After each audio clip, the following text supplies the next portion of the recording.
Bonjour à toutes et bonjour à tous et bienvenue avec un rendez-vous avec Pierre Lessard. Il est midi au Québec, il est 18h en Europe. Je suis très heureux d'être avec vous. Il y a déjà longtemps qu'on n'avait pas eu un rendez-vous avec Pierre Lessard pour simplement soulever en toute simplicité des thèmes importants de notre vie quotidienne, les réponses à des questions à partir du cœur.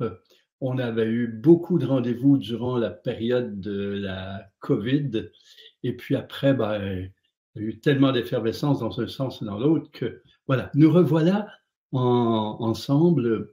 Je pense qu'on va faire régulièrement ces rencontres, pour le moins une fois par mois. Et s'il y a lieu, ce sera une fois par semaine. Alors, ce qui complique les choses quelquefois, c'est les horaires. Je vais être en Europe bientôt. Alors, je vais vous tenir au courant de tout ça. Alors déjà, je veux remercier toute l'équipe, Joanne, Christine, Mylène, d'avoir contribué et Isabelle aussi à contribuer à l'orientation de Symphonie. Que je vous propose pour débuter. D'abord, est-ce que vous m'entendez bien? Si oui, est-ce que quelqu'un peut me dire oui, on m'entend bien, l'image est bonne? Oui, voilà. Donc, j'ai reçu ma réponse. Merci à tout le monde. Ce que je vous propose, c'est qu'on se fait un petit moment d'intériorisation pour émaner de la lumière, de paix, d'amour vers toutes les personnes qui sont en difficulté. Je pense à l'Israël, la Palestine, l'Ukraine et la Russie, entre autres choses. Alors, si vous voulez, on ferme nos yeux un instant. On place notre respiration, une respiration naturelle, douce, profonde. On relâche les tensions physiques. Laisse tomber les poids des épaules. Pour un moment, on relâche les émotions, les pensées, pour être d'abord bien présent à nous-mêmes, bien en contact avec nos sensations, nos énergies. Et on élève notre fréquence. Pour élever notre fréquence, notre rythme vibratoire, nous allons nous dissocier de notre personnage. Notre personnage, c'est la partie de nous qui se présente avec des peurs. Alors on imagine que nos peurs, on les met à l'extérieur de nous, sans les nier, sans les occulter. De même, les blessures qui ont créé ces peurs, on les place autour de nous, ainsi que les croyances qu'ont fait émerger les peurs, puis les attentes, les attaches, les désirs, les problèmes, les difficultés. Tout cela, plutôt que de les porter sur nos épaules, on les place autour de nous, les voyant comme des éléments d'expérience qu'on a rencontrés, à transcender, mais qui ne sont pas nous. Alors je me désidentifie de mon personnage, de mon ego, de ma personnalité, pour retrouver la sensation de qui je suis vraiment, un être de lumière, un être d'amour, de conscience, incarné. Et alors j'intensifie l'amour de la vie en moi, l'amour de celui, celle en moi qui veut aimer, être aimé, vivre en paix, dans la joie. Je choisis d'aimer malgré les moments difficiles, avec les moments heureux. Je choisis d'aimer qui je suis, d'aimer l'énergie en moi, d'aimer mon parcours de vie. L'amour grandit. Et lorsque l'amour en moi grandit, ma fréquence s'élève et l'amour en moi rejaillit vers l'amour à l'extérieur de moi. Alors, mon amour se porte aussi sur toutes les formes de vie qui m'entourent, humaines, naturelles, animales, végétales, minérales, subtiles. L'amour de moi s'extrapole en amour de la vie, de l'univers. Et donc, à haute fréquence, maintenant, projeté par l'amour, j'émane de mon être, consciemment, des vibrations lumineuses, des vibrations de paix et d'amour vers toute la région de l'Israël et de la Palestine, sans aucun jugement, sans aucune attente, simplement pour participer avec tout mon être à ce que les ententes se fassent, que la paix revienne. J'émane aussi vers l'Ukraine et la Russie avec la même intention, sans jugement, sans culpabilisation, de simplement émaner la lumière de mon être pour contribuer à la paix, à l'amour, au bien-être de chacun des êtres humains qui sont, comme moi, à la recherche de mieux-être, à la recherche d'amour, à la recherche d'unité.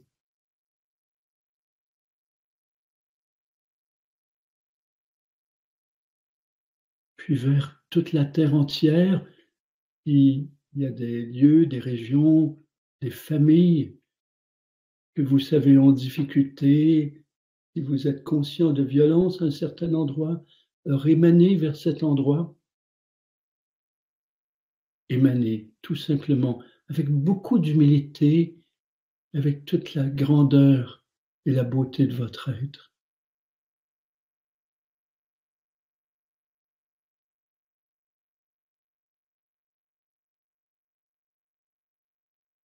On s'unit à tous les êtres parce que partout dans le monde, chacun, chacune veut vivre une vie meilleure.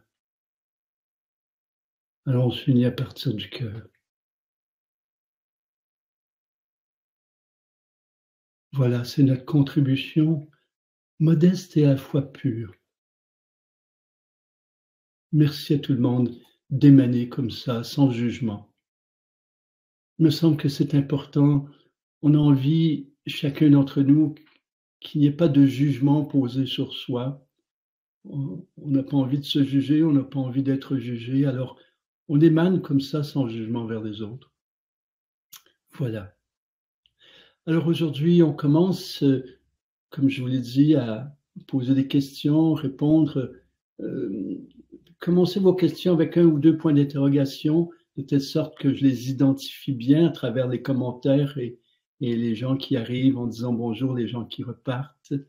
Alors, faites vos questions, essayez d'avoir des questions assez courtes pour que plusieurs aient la chance de poser des questions. Alors, je vais commencer dès qu'il y a des questions. On me dit qu'il y a des mises à jour Google Chrome en cours et d'autres applications aussi. Il faudrait s'assurer de les avoir effectuées sur votre appareil.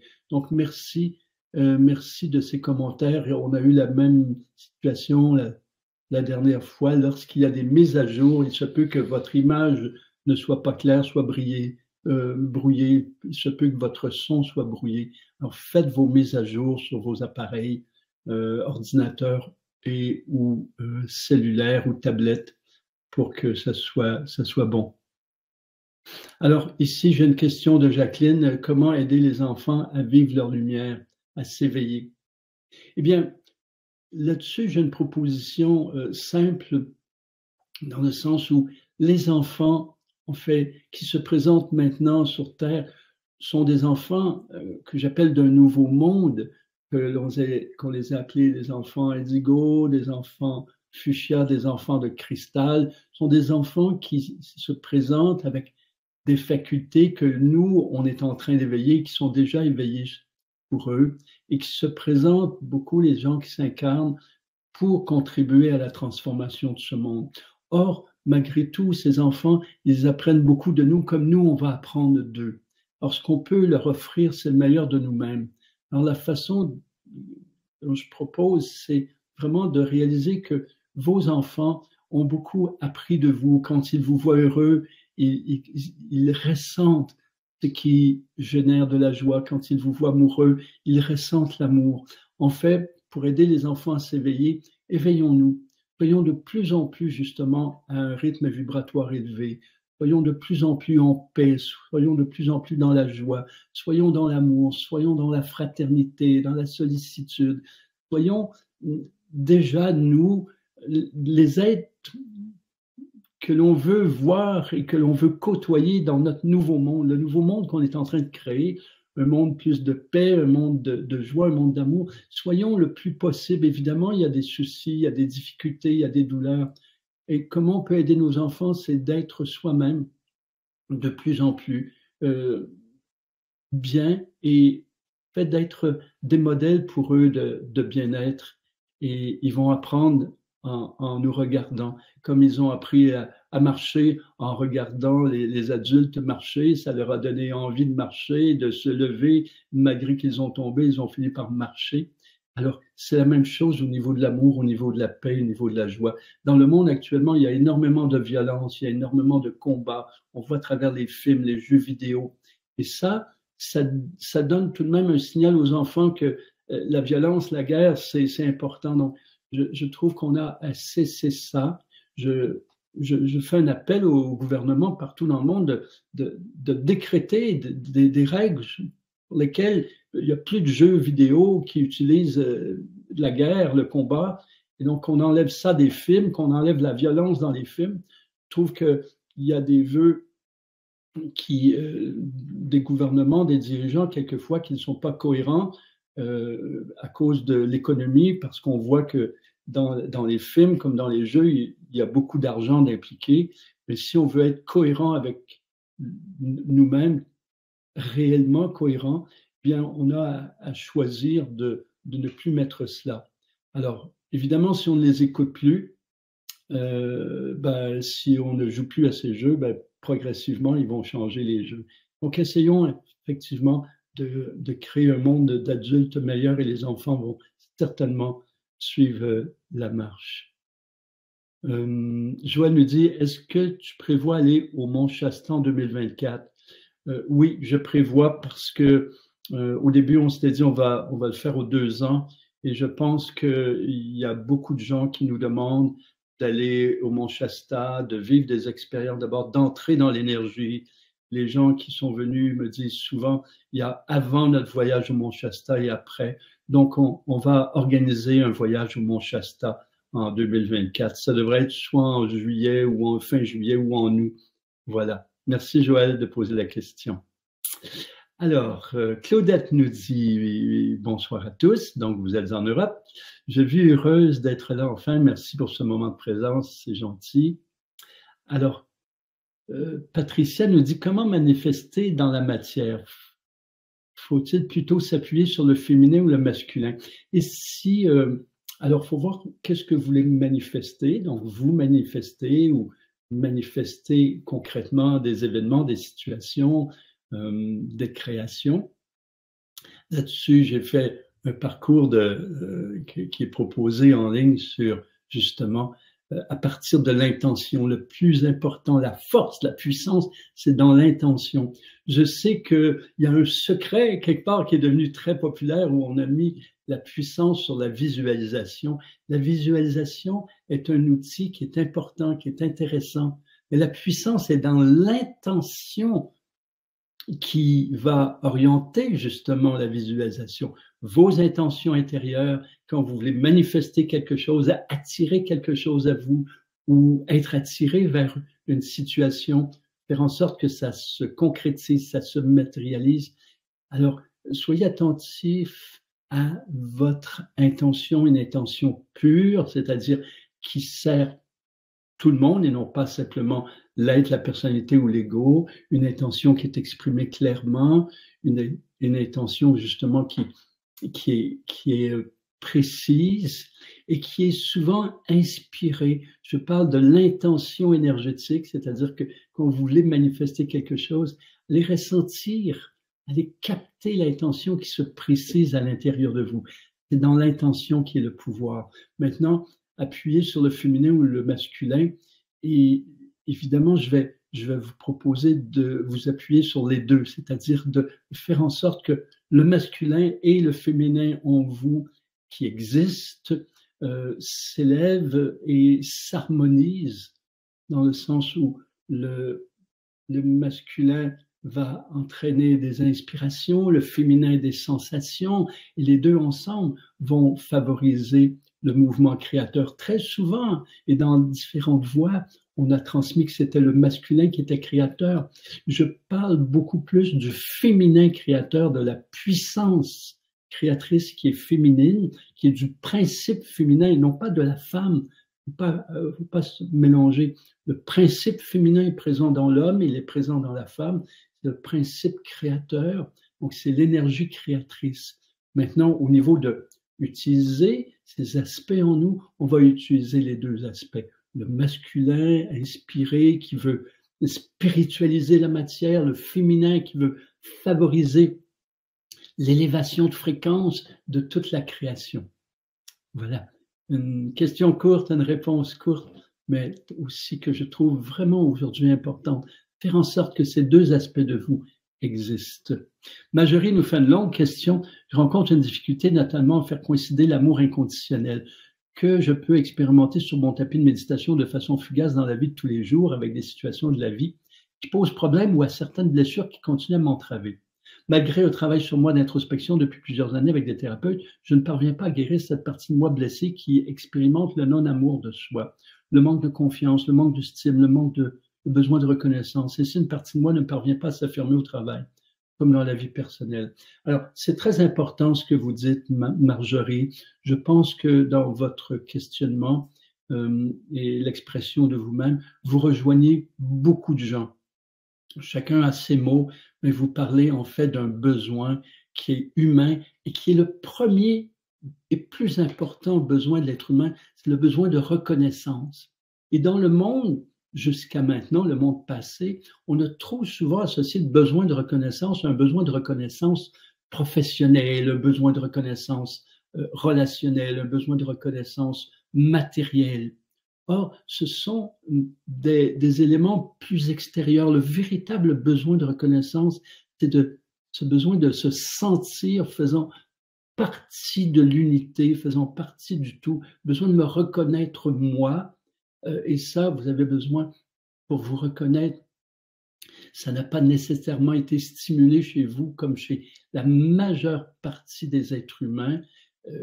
Les parents ont fait du mieux d'eux-mêmes en général et la société s'est normalisée, mais il en reste qu'il est important que vous commenciez par aller voir au plus profond de vous quels sont les attributs. Je les appelle les beautés intérieures. Les aspects de vous, ce sont quelquefois des qualités, des talents, des dons, des éléments de vous qui n'ont pas à être supérieurs à qui que ce soit, mais que vous aimez particulièrement. Alors, il y a des aspects de vous que vous avez appris de l'extérieur, mais il y a des aspects de vous qui sont vibrants depuis toujours et que vous aimez.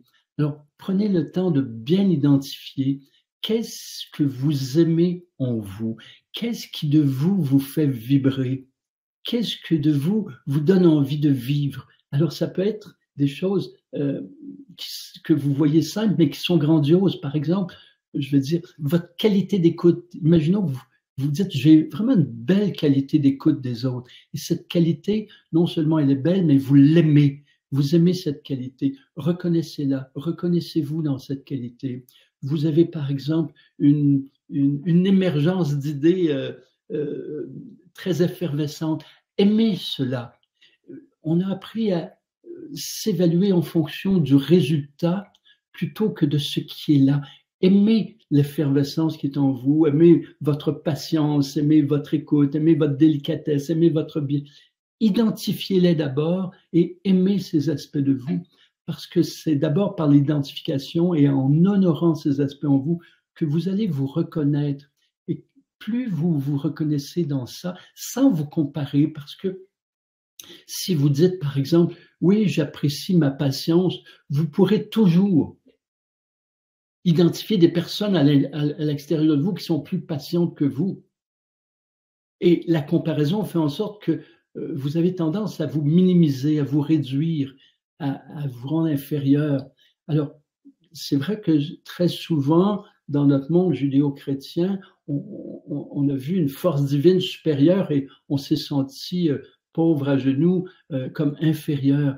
L'idée que je soulève, c'est aller voir votre beauté sans la comparer, parce que quand on se compare, on est tous perdants, parce qu'on va toujours trouver quelqu'un qui est plus, qui est plus. Mais c'est pas ça l'idée, parce que l'ensemble de vos attributs fait ce que vous êtes vous. Au niveau de votre nature, vous êtes universel, vous êtes vibrante d'amour, vous êtes vibrante de conscience. Et pourtant, dans l'incarnation, vous avez des éléments qui sont distincts. Alors, il s'agit de vraiment de ne pas être dans la dualité, c'est-à-dire c'est pas votre âme, votre esprit, votre divinité qui est en haut, c'est tout en vous ça. Et vous avez aussi des attributs qui font de vous ce que vous êtes. Et plus vous vous reconnaissez sans vous comparer à qui que ce soit, eh bien, moins vous avez tendance à vouloir chercher une reconnaissance extérieure, et plus vous choisissez les voies de votre vie qui correspondent à qui vous êtes. C'est-à-dire que si, par exemple, quelqu'un a une peur du manque, alors peut choisir un travail dans lequel il y a une bonne rémunération pour être sûr de ne pas manquer. Alors, il n'y a pas de jugement, on observe. Toutefois, sa peur du manque peut l'amener dans un travail où cette personne ne va pas se reconnaître et ne se sera pas sentie reconnue. Alors, évidemment, éventuellement, la personne va voir, en identifiant ce qu'elle est, par exemple, qu'elle est une soignante ou une artiste, et faire un choix, elle va bifurquer pour aller se déployer dans sa vie en fonction de qui elle est. Et là, elle va pouvoir se reconnaître en exprimant, en exerçant qui elle est vraiment. En fait, faire en sorte que votre vie soit le miroir de vous-même vous permet de vous reconnaître profondément. Vous me suivez? Je pense que c'est très, très important ce que vous mentionnez. D'autre part, vous avez plusieurs sous-thèmes dans tout ça. Faire coïncider l'amour conditionnel que vous voulez vibrer envers tout et envers les autres, envers vous-même. Vous aimez vous inconditionnellement. C'est d'abord de vous connaître pour mieux vous reconnaître. Souvent, l'amour de soi n'est pas très élevé, et on dit aimez-vous vous-même, et les gens ont beaucoup de difficultés à s'aimer, et ils ont de la difficulté parce qu'ils ne se connaissent pas, ou parce qu'ils n'ont pas appris à donner, vraiment à poser un regard sur eux-mêmes, à apprécier sans être dans l'égoïsme ou de l'égocentrisme, apprécier ce qui est là, vous connaître pour mieux vous reconnaître, pour vous déployer et vous réjouir, parce que lorsqu'un être se déploie qui il est avec ses qualités, il s'en réjouit, il se reconnaît, et alors il n'a plus d'attente envers les autres, ce qui fait qu'il peut mieux les aimer tels qu'ils sont, donc inconditionnellement. Voilà, est-ce que ça vous parle, Marjorie? Alors ici, j'ai Rodrigue qui me dit, c'est quoi un égrégore? Un égrégore, c'est une masse qui s'est construite, si vous voulez, une masse énergétique qui s'est construite à partir d'un ensemble très vivace d'émanations. Je vous explique. Imaginons que vous êtes seul et qu'il y avait peur, et qu'il y a beaucoup de gens qui sont en confiance. Eh bien, votre peur, en fait, qui vibre en vous, va faire en sorte que vos ondes, que vos émanations portent la peur. Mais dans un environnement où il y a beaucoup de gens qui sont dans la paix et dans la joie, vous allez vivre peut-être un peu de peur, mais vos ondes, vos émanations vont se dissiper. Mais imaginez maintenant que des situations se présentent, que beaucoup de gens ont peur. Alors, leurs émanations, leurs ondes, vont être vraiment imprégnées de peur. Alors, vous imaginez non plus que vous êtes seul, mais qu'il y a vraiment un grand nombre de personnes, par milliers, par millions de personnes qui ont peur. Donc, en fait, ces émanations, ces ondes-là, plutôt que se dissoudre, se rassemblent énergétiquement. Et donc, c'est ce qu'on appelle un égrégore. C'est une masse d'énergie qui s'est rassemblée. Donc, on peut parler d'un égrégore, par exemple, de peur ou un égrégore de colère. Mais la même chose peut se produire avec des émanations de lumière. Tout à l'heure, je vous ai proposé d'émaner de la lumière, d'émaner de l'amour, de la paix. Alors, ces émanations-là, si sont nombreuses, vont faire en sorte de créer un égrégore, une masse énergétique d'amour, de paix, de lumière. Alors, il y a, si on veut, ces nuages énergétiques qui peuvent peser. Et lorsque quelqu'un, par exemple, rentre dans la peur, non seulement il nourrit ce nuage de peur, mais il attire ce nuage à peser sur lui. Donc, ça fait un double effet de peur. La peur qu'il vit nourrit le nuage et le nuage semble vraiment l'emprisonner quelquefois dans quelque chose de très lourd et qui nourrit sa peur. Alors, d'autre part, c'est la même chose pour l'amour, pour la lumière. Ce qu'on fait quand on s'unit, on nourrit des égrégores de lumière, d'amour, de paix, de joie.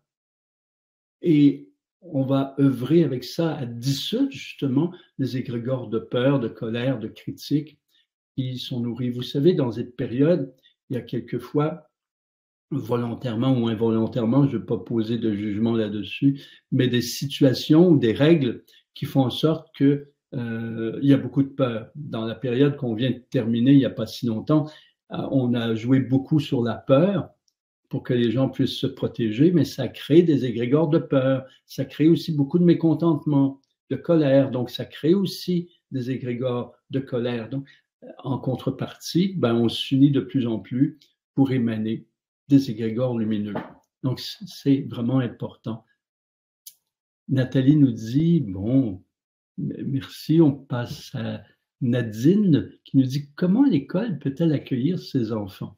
Eh bien, c'est un sujet très important et je suis certain que les éducateurs, les enseignants parmi vous sont très touchés par ce sujet de l'école d'aujourd'hui. Je pense particulièrement à l'école nationale ou l'école publique où les profs savent qu'il doit y avoir des transformations. Ils le voient, les profs. On a beaucoup d'enfants qui sont plus attentifs. On a tendance peut-être à dire qu'ils ont des problèmes de déficit d'attention, ils ont des problèmes d'agitation, mais on peut aussi poser notre attention sur les façons dont ces enfants sont guidés et les façons et les contenus. Il se peut, par exemple, qu'il y ait des déficits d'attention parce qu'il n'y a plus le même intérêt. Alors, on a à revoir complètement l'éducation, tant dans sa forme, dans son contenant que dans son contenu. Et nombreux sont les enseignants, les éducateurs qui sont d'accord. J'en ai rencontré vraiment beaucoup. Maintenant, c'est sûr que l'école nationale ou publique, c'est une grosse structure, énorme structure qui ne se transforme pas vite et dans lesquelles tout le monde n'est pas d'accord. Il y a eu beaucoup de refontes, il y a eu beaucoup de changements. Maintenant, il y a un changement avec une vision différente des choses qu'il y a à s'établir. Donc, c'est un processus qui est lent. Et donc, c'est souvent chacun des professeurs qui, dans son état d'être, de paix, de calme, de joie, va inculquer des éléments aux enfants. C'est important que ça soit cohérent avec ce que les enfants vivent dans la famille aussi, avec les parents, avec les frères et sœurs. Donc, si la famille est dans une perspective d'ouverture, de lumière, et qu'il y a des professeurs qui se sentent impuissants à faire changer le système, ils peuvent, être eux-mêmes à la fois dans l'écoute et dans l'expression qui honore ces enfants, et ils vont transmettre le meilleur d'eux-mêmes. Mais c'est vrai que souvent, j'explique jusqu'à quel point on a besoin de gens qui s'impliquent à différents niveaux. Quand les gens vivent des ouvertures de cœur, des ouvertures de conscience, ils ont beaucoup tendance à œuvrer au niveau des soins, par exemple des soins énergétiques, de l'accompagnement thérapeutique, alors dans tout le milieu psycho-spirituel. Et effectivement, c'est une bonne chose parce que en même temps, eh bien, c'est important que de plus en plus, on ait des gens qui sont en politique, qui sont éveillés, qui sont ouverts. Des gens qui sont dans l'économie, dans les entreprises, des gens qui sont dans l'éducation, des gens qui sont dans les soins au niveau des hôpitaux, dans la médecine plus conventionnelle. Et déjà, je peux dire que dans la médecine conventionnelle, de plus en plus de médecins dans notre monde, au Québec, en France, sont dans un processus d'éveil. Je peux en parler un petit peu plus tard si vous voulez. Mais en fait, ce qui est important, c'est que si vous êtes dans un mouvement d'éveil et que, bien sûr, si vous êtes un enseignant, quelquefois vous vous sentez seul devant cette grosse machine de l'enseignement national, mais en fait, peu à peu, vous allez, par vos regards, vos sensations, vos discussions, vous allez identifier d'autres profs aussi qui sont dans ce processus d'éveil et quelquefois même une école au complet. Alors ça, c'est intéressant. Et c'est la même chose dans vos milieux, que vous soyez dans la gestion, que vous soyez dans le droit.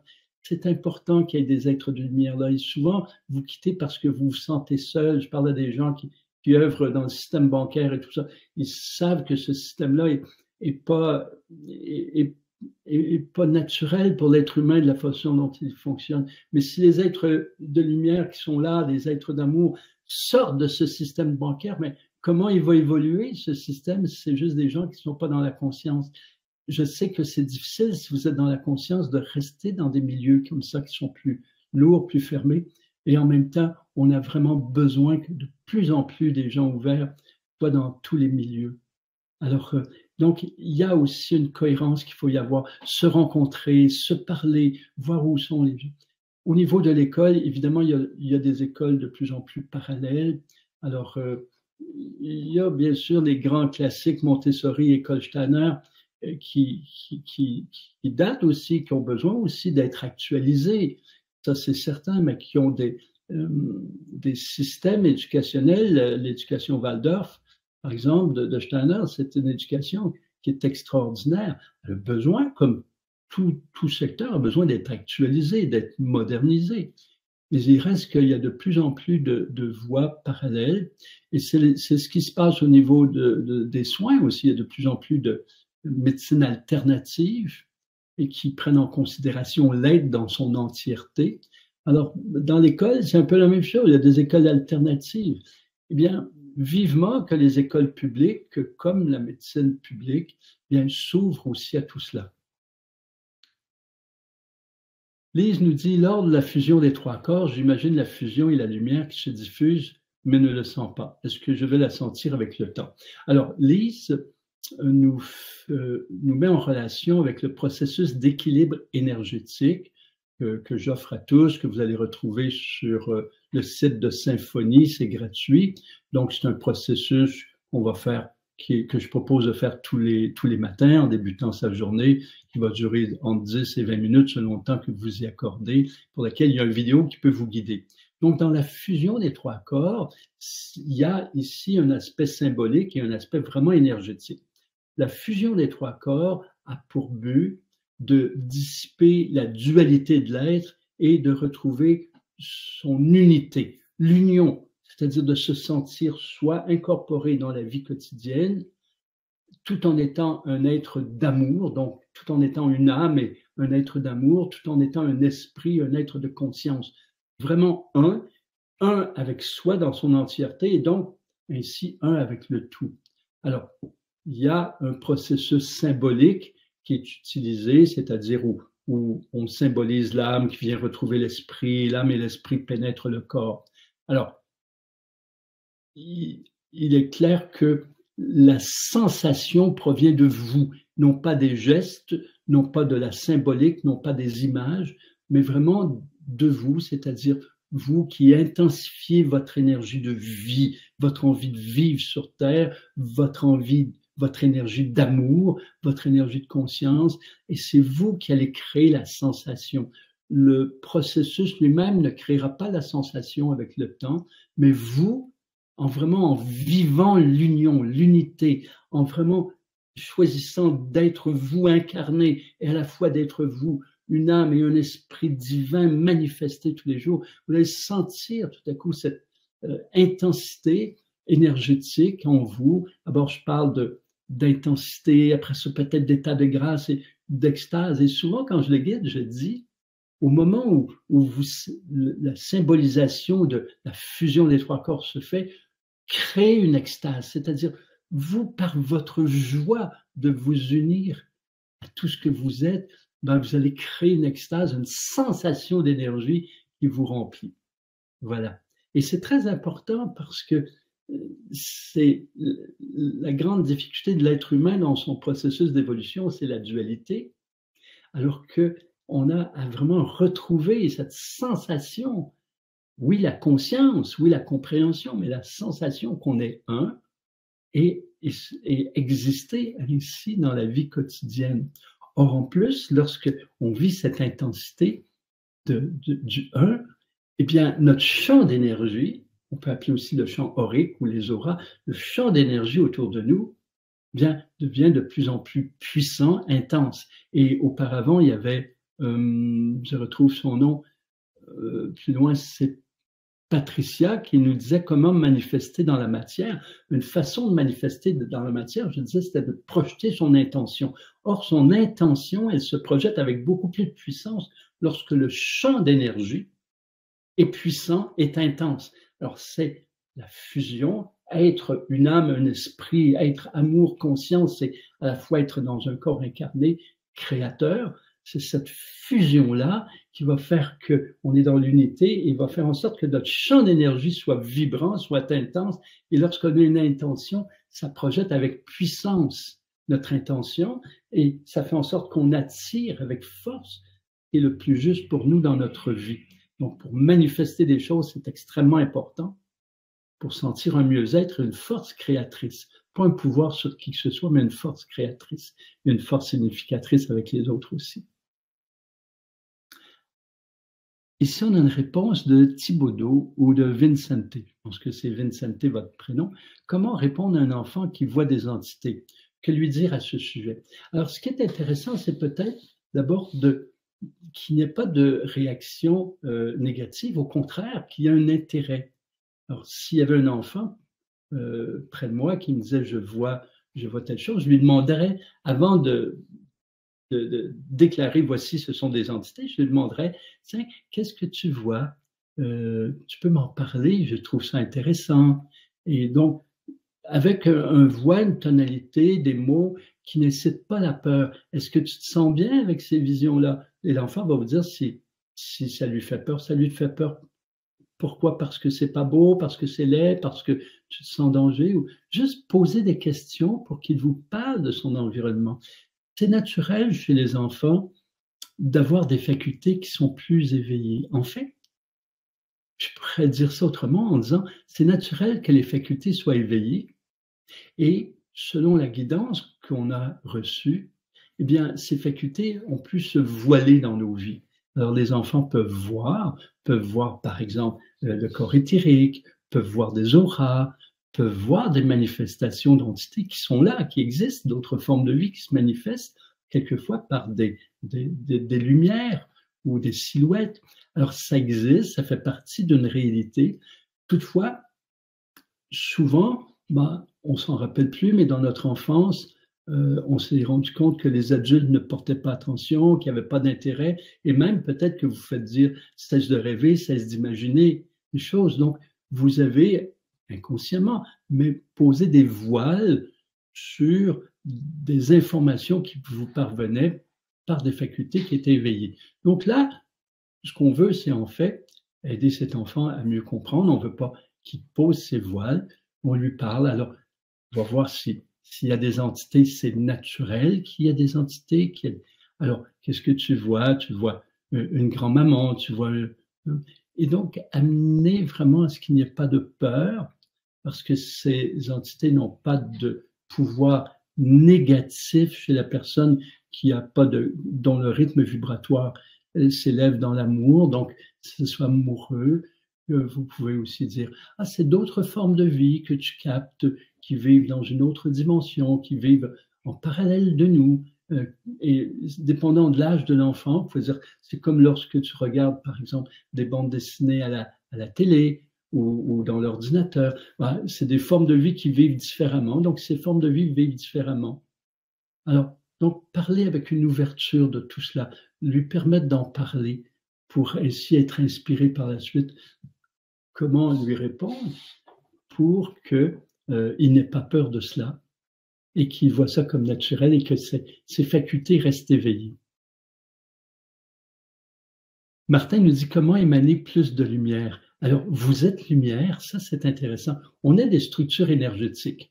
La structure énergétique que l'on est, elle est en mouvement. L'énergie est en mouvement, donc tout est énergie. On vit en fait dans un, si on parle juste de notre monde, de notre dimension, une dimension d'éther. On vit dans l'éther et l'éther, pour nous, c'est toujours invisible, mais l'éther a permis à la matière de se créer. Donc, on est de ce monde-là.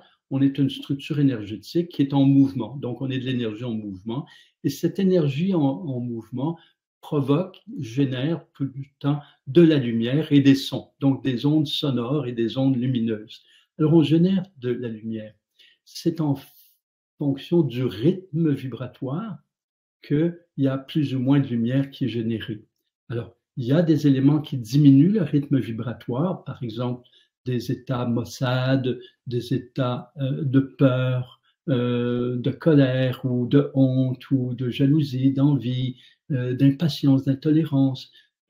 Ces types d'états ont tendance à diminuer le rythme vibratoire. Il y a aussi des choix, des comportements qui peuvent être incohérents ou violents, ou des choix alimentaires qui vont diminuer le rythme vibratoire. Alors, quand le rythme vibratoire diminue, ben, l'éclat de lumière est moins grand. Alors, si on veut générer plus de lumière, on a élevé sa fréquence, donc élever son rythme vibratoire, comme je l'ai proposé en début de rencontre. Alors, pour ce faire, on va commencer par se détendre, se calmer, laisser aller les tensions qui sont sur nous, puis par la suite, on va se désidentifier de ce qu'on n'est pas. Alors, ce que vous n'êtes pas, c'est que vous n'êtes pas des blessures, vous n'êtes pas des peurs, vous n'êtes pas des croyances, vous n'êtes pas des attentes, des attaches, mais vous vivez cela. Donc, ce sont des éléments qui vous entourent, comme vous n'êtes pas votre chemisier, mais vous le portez. Alors, en fait, ces peurs, vous pouvez les rencontrer sans nécessairement être vos peurs. Vous n'êtes pas quelqu'un qui est identifié à des peurs, mais vous ne les portez pas. De plus en plus, vous allez les voir, vous allez accueillir leurs messages, des peurs, des émotions. Alors ça, c'est un des éléments dont je parle souvent, c'est que plusieurs aspects, par exemple des douleurs physiques, des lourdeurs émotionnelles ou des peurs, ce sont en fait des signaux qui veulent vous proposer de changer quelque chose, changer une façon de penser, changer une attitude, changer un état, changer un langage, changer un comportement, changer une façon de vous nourrir, changer pour être plus vous-même, pour correspondre plus à qui vous voulez être et que votre vie vous corresponde plus. Alors, peu à peu, ben, si on voit tous ces signaux, non pas comme quelque chose de mauvais que je subis, mais comme des signaux qui m'amènent à changer, ben je fais les changements progressivement, sans me juger, et alors votre rythme vibratoire va s'élever. Donc, intérieurement, en un instant, on peut dire, pour un moment, je me désidentifie de cela. Alors, pour un moment, voilà, vous n'êtes plus cela, et vous augmentez l'amour de vous-même. Voyez donc, ici, il y a 3 éléments. Retrouver vraiment un calme, une détente, lâcher les tensions, pour un moment, se désidentifier de tous ces éléments qui ne sont pas nous et augmenter l'amour de qui on est. Ça va élever votre rythme vibratoire. Et ce qu'on veut, c'est augmenter le rythme vibratoire de façon continue. Alors, ce qu'on fait, c'est que plutôt que de se juger d'avoir des blessures, de se juger d'avoir des peurs, on va commencer à les voir comme des signaux ou comme une douleur de mon corps est un signal qui va augmenter progressivement pour que je l'entende, si je ne l'entends pas bien, qui m'amène à changer des choses. Alors, si je change ces éléments-là, eh bien, mon rythme vibratoire s'élève, mais déjà, plutôt que de me juger face à des peurs ou à des blessures, plutôt que de répondre avec promptitude ou violence à une émotion, déjà en accueillant différemment tous ces éléments, non pas comme des éléments sombres de moi-même, mais comme des signaux, déjà le rythme vibratoire augmente. Or, si votre rythme vibratoire augmente, vous émanez plus de lumière. Alors, de plus en plus, vous serez en paix, de plus en plus dans la joie, de plus en plus dans l'harmonie, dans l'équilibre, dans l'amour. Et donc, dans ces états-là, ben, vous émanez plus de lumière. Lorraine dit comment connaître sa famille d'âme? J'ai plus l'impression de faire partie à plusieurs à valeur égale. Eh bien, c'est naturel, Lorraine, que vous sentiez des allégeances à plusieurs familles d'âme. Déjà, je peux expliquer que je vois deux types de familles d'âme, si vous permettez, sans vouloir tout rendre compliqué. Famille d'âme de création, c'est une famille d'âme en fonction de votre œuvre, de ce que vous êtes venu réaliser, et famille d'âme de vie. Donc, je commence par les familles d'âme de vie. Ce sont des individus, dont une grande partie sont incarnés, et qui ont généralement, à travers le temps, développé une même envie de vivre, une même orientation, des valeurs similaires, qui s'ouvrent dans une même perspective. Donc, ce sont des individus que vous pouvez ressentir comme étant vraiment des frères, des sœurs, des parents, des amis d'âme. C'est-à-dire que vous voyez de plus en plus la vie de la même façon, même s'il peut y avoir des différences. Ça ne veut pas dire qu'on pense tout le temps la même chose, mais on est quand même dans une même voie. Ce sont des gens avec lesquels on peut vraiment évoluer dans notre pratique de tous les jours. Et puis, il y a la famille d'âme de création. Par exemple, si vous êtes une enseignante naturelle, eh bien, les enseignants naturels sont de votre famille d'âme. Quand je dis naturel, ce que je veux dire, c'est que les enseignants, les personnes qui enseignent, ne sont pas tous nécessairement de la famille d'âme des enseignants. Mais non, moi, j'ai enseigné longtemps, j'enseigne encore. Et j'ai vu souvent dans l'enseignement plus classique, quand j'enseignais en gestion il y a 50 ans, 40 ans, je voyais des gens, par exemple, qui avaient choisi d'aller en gestion comme moi, parce qu'il y avait besoin de gens, pas parce que ça leur répondait. Et puis, il y avait une possibilité d'enseignants. Alors, ils se sont mis à enseigner, mais ils ne sont pas des enseignants dans le cœur, dans leur trip. Donc, ils ne sont pas de la famille d'âme des enseignants, mais ils enseignent. Alors qu'il y a des gens qui enseignent, mais pas dans un cadre traditionnel. Alors, ce sont des gens qui peuvent être dans n'importe quel milieu, qui peuvent travailler dans un garage, par exemple, qui peuvent être un livreur, qui peut être quelqu'un qui sert aux tables, etc. Mais sa façon d'être, son regard, ses paroles, sa façon d'être avec les gens transmet un enseignement, stimule vraiment une compréhension de quelque chose. Et ces gens peuvent être de la famille des enseignants. Donc, les enseignants, ce sont des gens qui, par ce qu'ils sont, au-delà de juste qu'est-ce qu'ils enseignent verbalement ou par l'écriture, par tout ce qu'ils sont, transmettre vraiment des connaissances qui stimulent, qui touchent les gens. Alors, des communicateurs transmettent des informations. Alors, c'est différent. Les communicateurs vont transmettre, par exemple, qu'actuellement, il y a un tsunami à tel endroit. Il y a une façon de le faire. Il y a des gens qui sont bons dans ça, qui ont des qualités intérieures et des qualités de voix qui font en sorte, ce sont des communicateurs. Je donne des exemples. Il y a des gens qui sont des pacificateurs, qui viennent sur Terre, soit par leurs paroles, leurs gestes, leurs actions, ou par eux-mêmes, stimuler la paix. Et puis, il y a des gens qui sont des soignants, alors qui peuvent être des soignants dans différents domaines.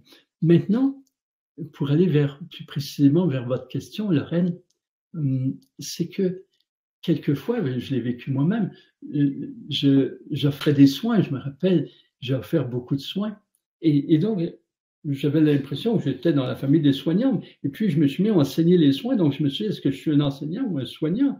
Et peu à peu, ça l'a transformé. Aujourd'hui, je sais que je suis dans la famille des guides. Mais c'est vrai que j'ai des allégeances naturelles avec les enseignants. Parce que le guide en moi enseigne et le guide en moi fait des soins aussi. Donc, j'ai des allégeances. Alors, après, ce qui est important, c'est ce que vous sentez juste dans vous. L'étiquette, vous êtes de telle famille, c'est intéressant, ça vous aide à vous connaître, mais aussi, il ne faut pas non plus être trop prisonnier de ça. Par exemple, vous pouvez aimer les soins, aimer l'enseignement, aimer l'accompagnement des aides, puis vous dites, ah, mais de quelle famille je suis? Ce qui est important, c'est ce que vous choisissez d'être et d'exprimer vous fait vibrer. Et peu à peu, vous allez dire, tiens, j'ai un peu de moi dans chacune, et vous allez dire, oui, fondamentalement, par exemple, vous pourriez dire, ah oui, je me sens plus une accompagnante. Ce que j'aime, c'est de favoriser chez les gens la sensation de vivre leur vie. Mais c'est vrai que j'aime bien aussi faire des soins, j'aime bien leur enseigner ceci, cela. Ça fait partie de votre rôle, mais vous êtes... Alors, ça se positionne à travers le temps. Jacinthe nous dit, je connais beaucoup de professeurs, je demande comment faire en tant que professeur pour contrer la violence qui est prévalente dans les écoles, même au primaire. Ça, c'est un sujet majeur, c'est un sujet important. La violence dans les écoles et la violence dans le monde. Eh bien, si je positionne les deux, c'est qu'il y a une corrélation évidemment entre les deux. S'il y avait un monde sans violence, la violence dans les écoles ne serait pas ce qu'elle est. Et s'il n'y avait plus de violence dans les écoles, il y aurait moins de violence à l'extérieur par la suite. Et bon, la violence dans les écoles, c'est la violence des enfants, c'est peut-être la violence d'un système qui répond pas aux enfants, mais c'est peut-être aussi un système dans lequel il y a beaucoup d'inéquité, c'est-à-dire notre système n'est pas équitable, de plus en plus, des gens se révoltent intérieurement, se révoltent collectivement, parce que l'écart entre les gens qui sont bien, les gens qui sont riches, les gens qui vivent une belle vie, les gens qui ont de la difficulté, l'écart augmente. Et c'est vrai dans toutes les familles, même dans les pays où on est les plus confortables, il y a quand même des gens qui ont beaucoup de difficultés, il y a des familles dysfonctionnelles parce qu'il y a des difficultés financières, il y a des difficultés relationnelles. Donc, les enfants vivent dans des milieux où il y a de la violence et il y a des phénomènes qui se sont créés comme des phénomènes d'association à des clans qui sont des gangs qui génèrent ces oppositions. Mais en fait, est-ce que les enfants ne sont pas le reflet de notre société et notre société, on se reflète chez les enfants? Solutionner la violence dans les écoles, selon moi, c'est aussi vraiment une implication des dirigeants, une implication de tout le monde.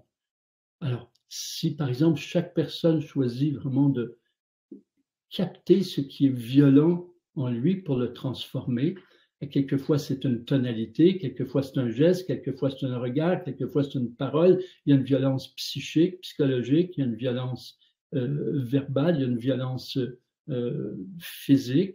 Donc, il y a à diminuer la violence partout et aussi, donc ça signifie que si on a un souhait réellement de diminuer la violence, on va demander aux dirigeants d'arrêter, permettre la possibilité de transmettre de la violence à travers les différents outils, à travers les jeux, à travers l'énergie, les films. Vous voyez des films de guerre, mais vous voyez aussi des films de policiers où il y a des gens qui se font tuer, mais c'est comblé dans ça. Mais dans votre vie, est-ce que vous voyez régulièrement des gens se faire tuer? Non, mais à la télé, oui. Dans les films, oui. Alors là, il y a quelque chose il y a une empreinte qui se fait qui n'est pas juste. Alors, je dis toujours, les enfants sont en fait des êtres que l'on guide, et c'est pas que les parents qui les guident, c'est toute une société, c'est tout un monde qui les guide. Alors, on est dans un monde de violence et ça se reflète chez les enfants. Alors, à travers les écoles, vous le savez très bien, c'est pas des règles qui vont faire arrêter la violence, même pas diminuer. Les règles vont souvent susciter des formes de violence autres. Alors, je pense que les professeurs ont un rôle extrêmement important et difficile à la fois. Vous avez à parler de la violence, parler de la paix, parler des deux. On ne va pas juste parler de la paix. Avec les enfants, il faut être réaliste aussi. Dire, oui, c'est un monde de violence et on n'a pas envie de ça. Si vous allez dans vos cœurs, vous n'avez pas envie de vivre ça. Et on peut parler des fois dans les écoles, pourquoi il n'y aurait pas des sessions, soit dans les classes, soit dans les groupes, d'où vient la violence, pourquoi il y a de la violence, même avec les jeunes qui ont de la violence sur eux-mêmes. Alors, de la violence envers les autres, mais il y a beaucoup de violence envers soi. Alors, d'où ça vient? Qu'est-ce qui n'est pas satisfait? Alors, tout changer le monde du jour au lendemain, c'est compliqué, mais dans les écoles, je pense que c'est important d'en parler, de faire des sessions avec les jeunes, que les jeunes puissent s'exprimer, comment ils voient la violence et tout ça. Et justement pas mettre ça comme quelque chose qui est mal et dont on ne parle pas, mais qu'on doit arrêter, mais plutôt dire, on va en parler, on va voir qu'est-ce qui suscite ça, d'où ça vient. Et suffisamment, pas juste une fois, mais suffisamment que même les jeunes qui sont très violents puissent en venir qu'à s'exprimer. C'est très important. Ce n'est pas une solution miracle, c'est des solutions qui se font progressivement.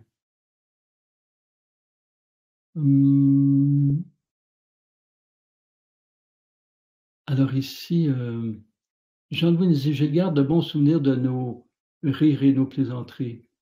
Alors, on parle deux personnes qui se parlent entre eux.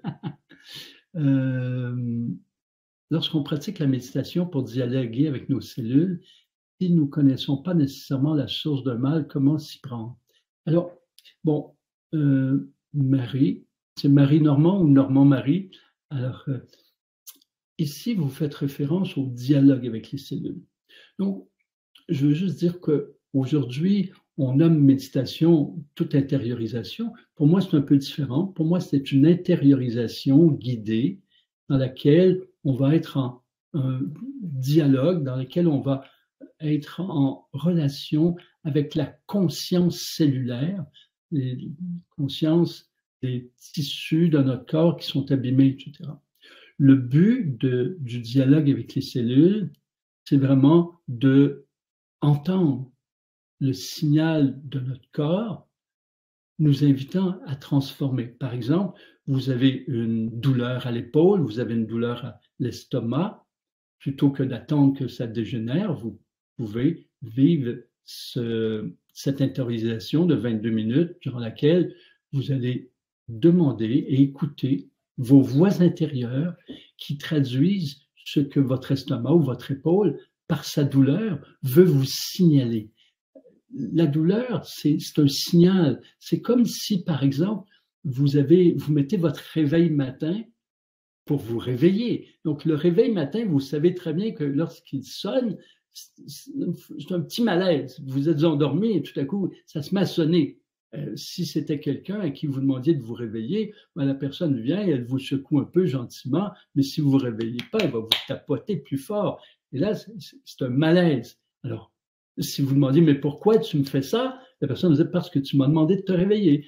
Eh bien, vous pourriez dire, mon épaule ou mon estomac, pourquoi tu m'envoies une douleur? Tu m'envoies une douleur, puis à l'intérieur de vous, parce que votre corps est conscient, ben, les cellules de votre estomac peuvent vous dire, voilà, peut-être ce que tu manges, combinaison alimentaire, ou type d'aliment, ou vitesse à laquelle tu manges, ou bien l'heure à laquelle tu manges, ou bien le type de nourriture, ou bien le stress pendant que tu manges, ou ton absence pendant que tu manges, ou bien peut-être tes colères, ou tes inquiétudes, font en sorte que les cellules de l'estomac n'arrivent pas à faire leur travail correctement.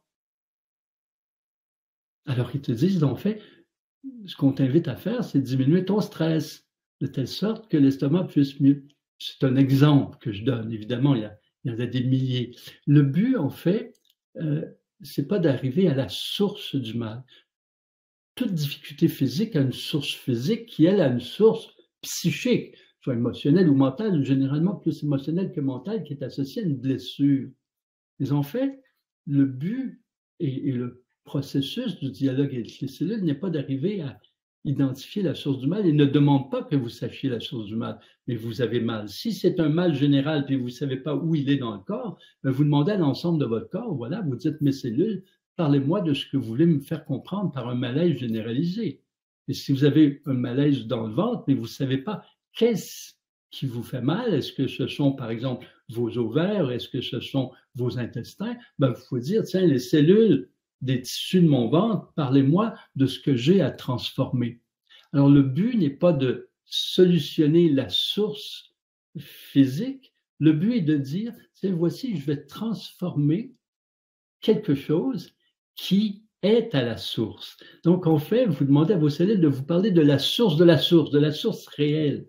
Alors, évidemment, quelquefois, quand c'est les premières fois, on n'entend pas tout de suite. Et donc, on a à faire taire le mental, on a à faire taire les éléments qu'on connaît, pour juste écouter les inspirations, les voix intérieures, les sensations qui nous parlent.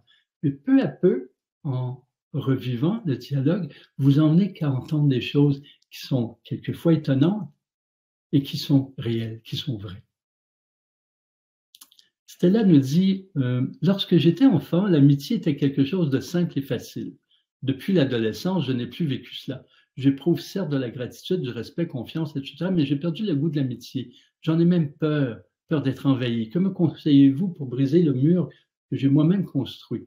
Bon, déjà, Stella, ce qui est intéressant dans votre propos, c'est la fin, vous dites le mur que vous avez vous-même construit. Donc, vous êtes consciente que là, vous êtes construit un voile entre vous et l'amitié. Et ce voile, ce qui est intéressant, c'est d'abord de voir, juste de prendre conscience pourquoi il s'est construit. Vous avez vécu dans l'amitié, vous nous parlez d'envahissement. Donc, vous avez été envahi peut-être par des personnes qui avaient beaucoup de problèmes et qui étaient continuellement à vous submerger de leurs problèmes. Vous avez été envahi peut-être par des demandes d'aide et par des amis comme ça. Donc, vous êtes senti envahi par ces personnes qui avaient peut-être des besoins ou des exigences. Il se peut aussi que ça a été de la camaraderie avec des individus qui avaient beaucoup de difficultés. L'amitié réelle est d'abord un partage qui n'est pas que de problèmes. Il est vrai qu'il y a des gens qui ont tendance à être en contact avec leurs amis pour partager les problèmes. L'amitié, c'est d'abord c'est une forme d'amour, c'est une forme de reconnaissance de l'autre et nous appelle à une joie de partage et d'activité. C'est pas juste du partage, on peut faire des activités ensemble, on peut parler de comment on voit la vie, et donc des personnes avec lesquelles on se sent stimulé. Il y a une différence avec ce que vous avez vécu. L'amitié, c'est un être qui vous stimule à être vous-même. L'ami, c'est un miroir de vous. C'est un miroir qui va vous aider à reconnaître vos beautés, vos talents, vos dons, parce qu'il va aimer les choses. Vous pouvez dire à un ami, qu'est-ce que tu aimes de moi? Et l'ami va vous dire des choses quelquefois étonnantes. Il va vous dire, ah, j'aime ta patience, j'aime ta sérénité, j'aime comment tu écoutes, j'aime comment tu regardes les gens. Et vous, ça peut vous étonner parce que vous n'avez pas ce rapport à vous-même comme ça. L'ami reconnaît des choses en vous qui lui donnent envie de les mettre en place aussi, et vice-versa. D'abord, c'est ce partage-là dans l'amitié. Et quelquefois, quand il y a une difficulté, l'ami va vous dire, tiens, j'ai une difficulté, je vis un conflit avec mon frère, par exemple. Et donc, comme vous agissez comme des miroirs, alors vous pouvez vous poser des questions. L'ami ne veut pas passer des heures, des jours à vous raconter que ce conflit, en fait, il vous raconte par complicité et sans donner de conseils. Il faut lui dire, ah, moi, quand j'ai eu un conflit avec ma sœur, j'ai fait telle chose, je lui ai parlé, etc. Ou bien je connais, par exemple, l'approche, j'ai créé une approche de pacification relationnelle. Je connais l'approche de pacification relationnelle que Pierre a mis en place et il vous donne un lien. L'amitié, c'est un partage de moments, c'est un partage d'activités, c'est un partage de soi. Et souvent, on va parler d'amis qui ne sont pas nécessairement des amis. On va qualifier d'amis des camarades, des copains avec qui on va se promener dans la forêt, on va voir le théâtre ou on fait du sport. Alors, on a des amis pour différentes thématiques, pas des amis, des copains pour différentes thématiques. Mais l'ami, c'est quelqu'un qui vraiment est attiré par vous dans le sens de, il aime plusieurs aspects de vous, vous aimez plusieurs aspects, et on se partage, on est miroir l'un de l'autre, et on est transparent l'un avec l'autre. Et donc l'idée, c'est pas de décharger ou d'envahir l'autre avec des demandes. Alors je vous raconte tout ça pour vous dire que c'est tellement beau l'amitié, c'est une forme d'amour sans attente, sans exigence. Alors voilà ce que je vous dis, c'est de ressentir chez des êtres vraiment comme un appel, parce qu'il y a des éléments d'eux que vous aimez, que vous voudriez vivre vous aussi. et peu à peu, vous développez une amitié où il n'y a pas d'exigence, bien sûr. Avec mes amis, il y a beaucoup de contacts et on va s'aider sur des choses. Mais le but de l'amitié, c'est pas que de s'aider, c'est de vivre. C'est de vivre des choses et de se les partager.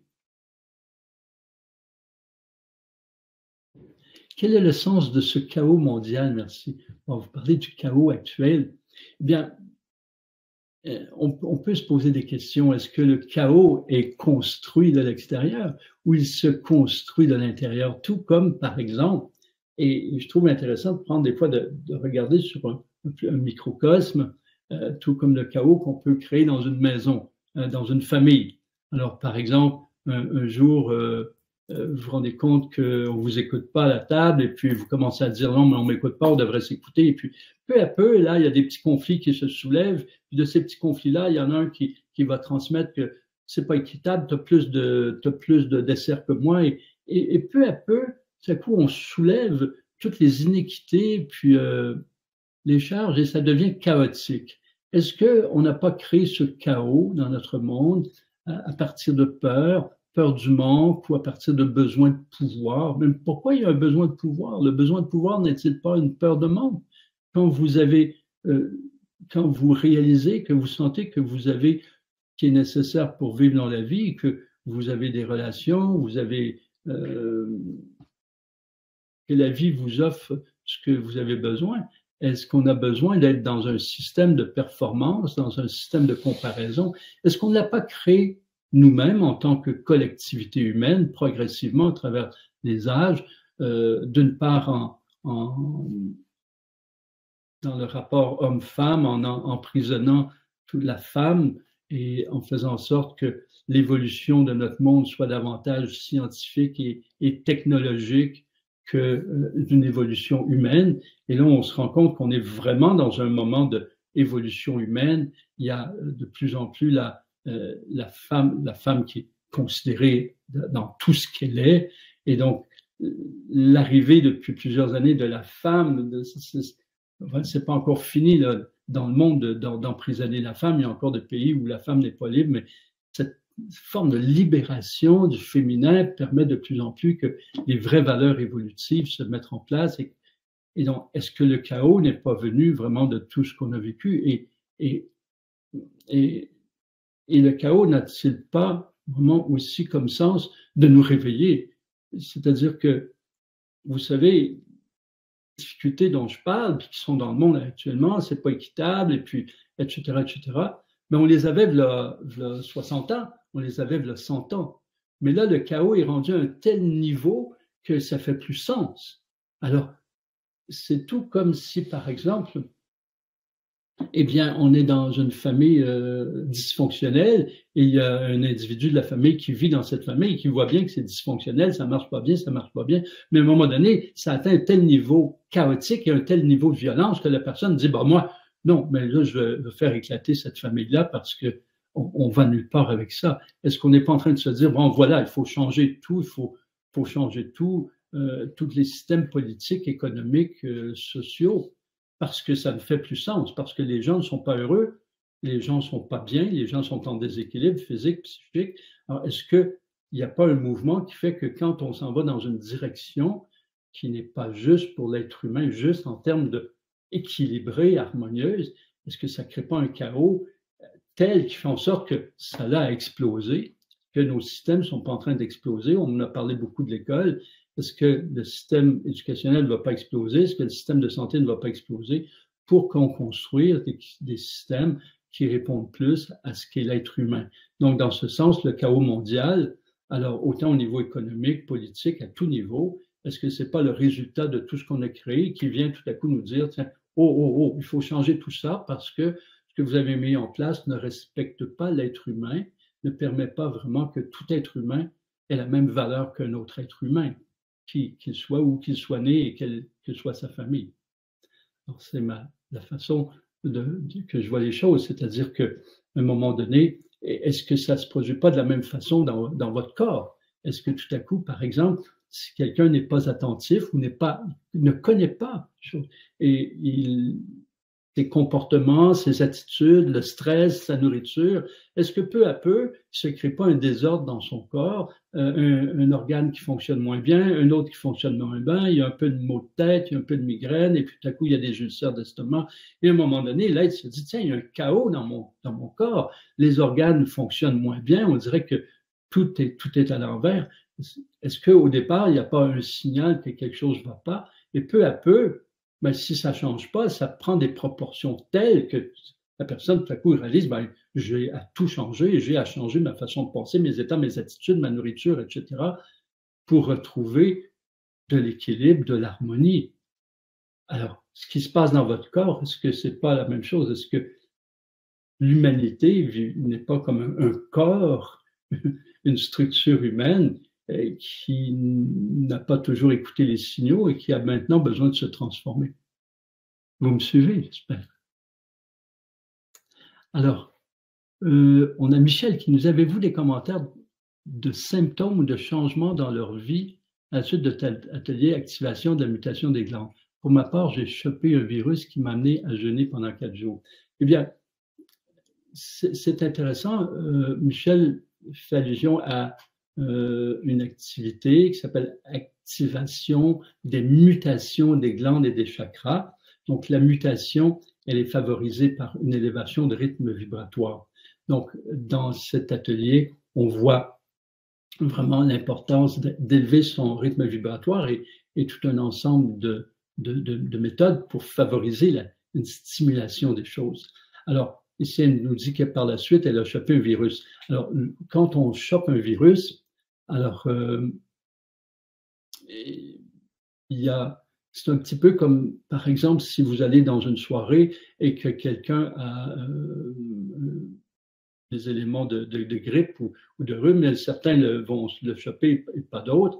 C'est une question de système immunitaire. Le système immunitaire peut être rehaussé par tout un ensemble d'éléments ou peut être affaibli une journée. Et puis donc, si on se le prend, eh bien, on a au premier niveau dire, voilà, je suis victime des gens qui étaient là, mais je peux aussi dire, tiens, mon système immunitaire était plus bas, et ça me parle de quoi? Ça parle de changer certaines choses.